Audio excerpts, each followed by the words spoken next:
Okay. Hello, everybody. My name is Maria Papayawanu, and I represent Rights4Vapers, Canada's largest consumer movement dedicated to ensuring that adult Canadians have access to all safer nicotine products. With me today is KP Prue, who will share his personal story about quitting smoking. I am here today because what we heard from Big Tobacco and Big Health earlier this week made one thing clear. The voice of Canadians who use safer nicotine products does not matter. The attempt to shut out other stakeholders was apparent, and we will not allow that. Here is the real story, and it is a good one. Safer nicotine products are working in Canada, but we need to do more to help Canadians looking for an alternative to deadly cigarettes. It could be vapor products, pouches, gums, patches, or gum. Nicotine is not the villain here, even though NGOs would like you to believe that. The villain is combustion. Safer nicotine products are safer for a reason. They do not produce smoke. When tobacco control talks about these products, they talk about them in isolation. Why? They know that these products are safer than cigarettes. Why are they choosing to mislead and misinform? We must always look at the relative risk of a product. I would rather see an adult vape than smoke.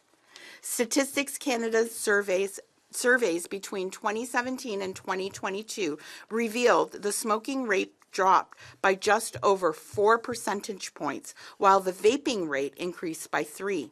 In just 4 years, approximately 1 million Canadians shifted their nicotine addictions. Notably, daily smoking among teens has now fallen to under 1%. Under 1%. That is great news. We can all agree that kids should not have access to use or use vaping products. There are laws in place already for stopping this. Responsible shop owners don't sell to kids.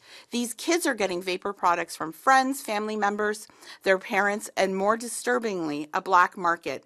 It's time to enforce the laws that are already in place and not target law-abiding adults who simply want an alternative to smoking. Vaping is one of the most effective tools for quitting smoking, and it's time to stop letting misinformation get in the way. A ban on flavors is essentially a ban on vaping and a green light for black market. Removing all flavors, imposing punitive taxes, and limiting accessibility will only result in more people returning to smoking, a direct negative impact on public health. Tobacco control wants to ban flavors, remove access, and keep the taxes high. Why do they want people to return to smoking? Why are they fighting to ban the solution to smoking, fighting the government, begging them to ban flavors?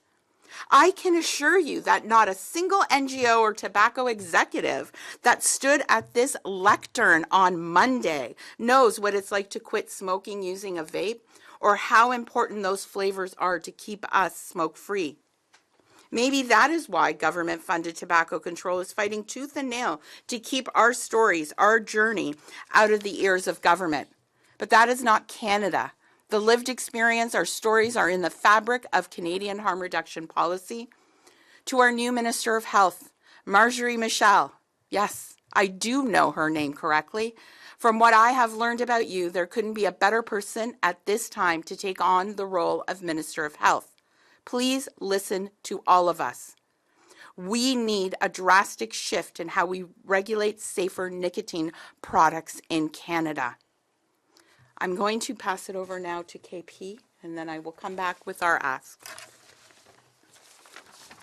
Hello, my name is KP, and I stand before you not just as a Canadian, but as a survivor. 8 years ago, I overdosed. Out of 7 people in Ottawa that night, only 2 of us survived. I was luckily one of them. I spent over 2 weeks in a coma, and when I finally woke up, I had to relearn everything: how to walk, how to talk, even something as simple as swallowing food. However, the one thing I didn't need to learn was how to smoke. My life was shattered and rebuilt piece by piece. Addiction nearly took everything from me. Like many others in recovery, I faced a long and complicated road, one of the hardest parts of that journey, something people often overlook, was quitting smoking. After everything I had been through, smoking still had a grip on me. That's the thing about addiction. It doesn't let go easily. It's not a straight path.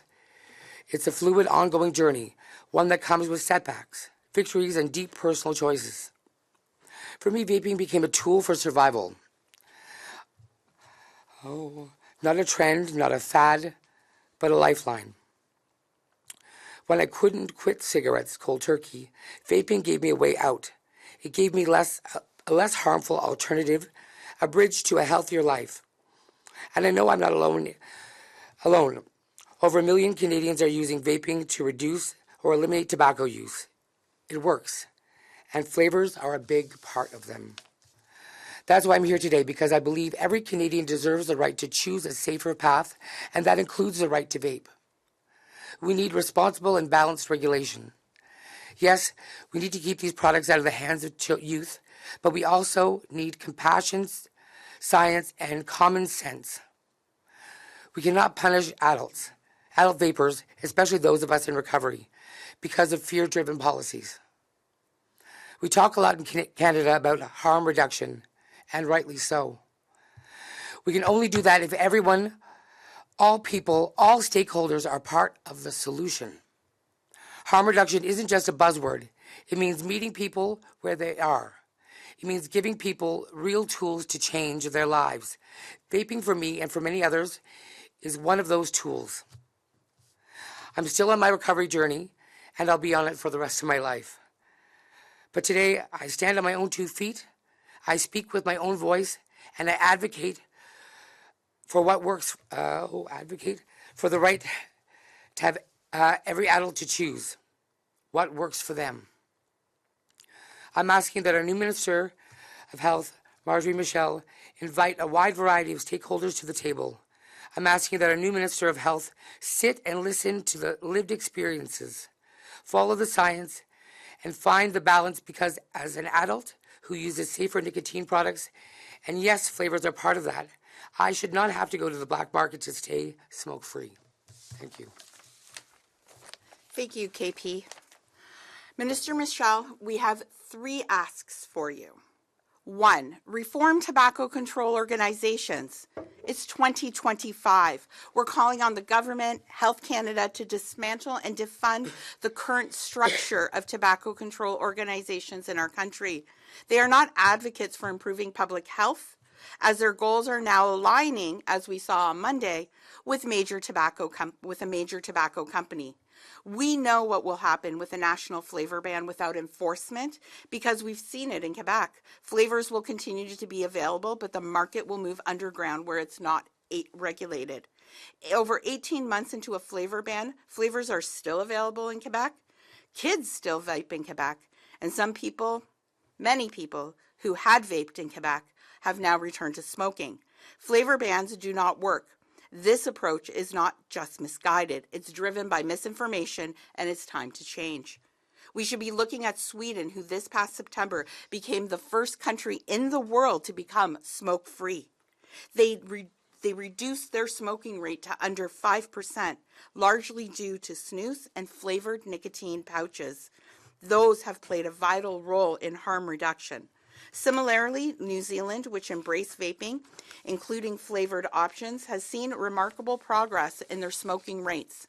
Since promoting vaping in 2019, their smoking rates have dropped from 11.8% to 6.8% in less than 4 years. Number 2, the need for federal leadership nationally and globally. We have seen a shift in how the federal government views vaping over this past decade, and we are grateful that they have not taken a knee-jerk reaction to the emotional pleas of tobacco control. Health Canada is studying the research, and our collective goal is to help Canadians quit smoking. Does it really matter how they do it?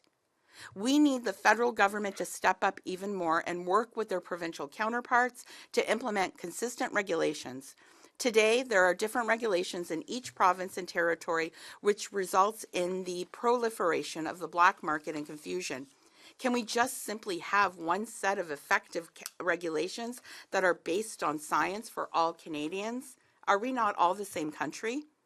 We also urge Health Canada to include consumers as part of their delegation at the Framework Convention on Tobacco Control, COP11, in Geneva in November.